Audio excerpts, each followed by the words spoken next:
भारत और बांग्लादेश के रिश्तों में आई कड़वाहट को कम करने की कोशिशें लगातार जारी, लेकिन शेख हसीना का मुद्दा अभी भी दोनों देशों के बीच सबसे बड़ा तनाव बना हुआ है।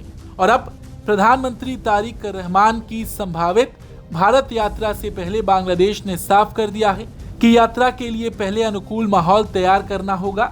इसके लिए ढाका ने भारत से शेख हसीना और दूसरे लोगों के प्रत्यर्पण की अपनी मांग एक बार फिर दोहरा दी है।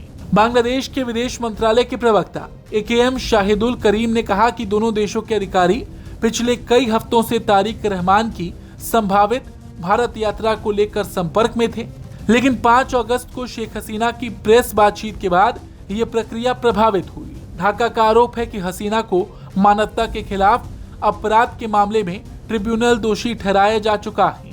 बांग्लादेश का कहना है कि भारत को उसके अनुरोध पर कार्रवाई करनी चाहिए और शेख हसीना समेत दूसरे भगोड़ों को प्रत्यर्पित करना चाहिए। बांग्लादेशी विदेश मंत्रालय के मुताबिक इन मांगों पर भारत के जवाब का इंतजार किया जा रहा है।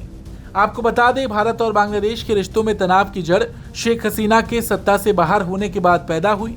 हसीना के नेतृत्व वाली सरकार के साथ भारत के रिश्ते लंबे समय तक बेहद करीबी रहे थे, लेकिन उनके सत्ता से हटने के बाद मोहम्मद यूनुस की सरकार आई, जिसके बाद भारत और बांग्लादेश के रिश्तों में काफी गिरावट देखने को मिली। अंतरिम सरकार के दौर में मोहम्मद यूनुस ने कई बार भारत के खिलाफ बयानबाजी की, कई ऐसे फैसले लिए जिससे दोनों देशों के रिश्ते खराब हुए। हालांकि अब बांग्लादेश में तारिक रहमान की सरकार आई है, दोनों देश रिश्ते सुधारने की कोशिश भी कर रहे हैं, लेकिन हसीना का मुद्दा अभी भी दोनों देशों के बीच दीवार बना हुआ है। और यही वजह है कि तारिक रहमान की संभावित भारत यात्रा को लेकर अटकलें बनी हुई हैं। कई बार दोनों देशों के बीच चर्चा हुई है, हालांकि अभी तक कोई अंतिम फैसला नहीं लिया गया।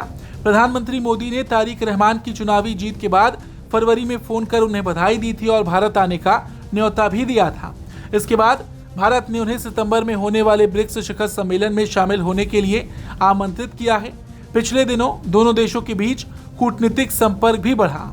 भारत के उच्चायुक्त ने ढाका में प्रधानमंत्री तारिक रहमान और बांग्लादेश के गृह मंत्री से मुलाकात की। भारत की खुफिया एजेंसी रॉक के प्रमुख पराग जैन की ढाका यात्रा हुई और इसके बाद भारत के उच्चायुक्त ने दिल्ली लौटकर प्रधानमंत्री मोदी को घटनाक्रम की जानकारी भी दी। यानी यूनुस के दौर में खराब हुए भारत बांग्लादेश रिश्तों को तारिक रहमान के दौर में पटरी पर लाने की कोशिश तो हो रही है, लेकिन शेख हसीना का मुद्दा अभी सबसे बड़ी अड़चन बना हुआ है।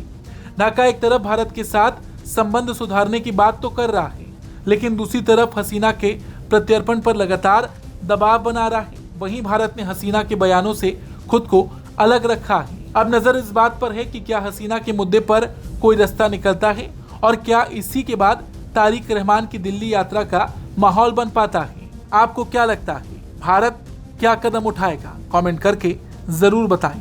ब्यूरो रिपोर्ट, भारत तक।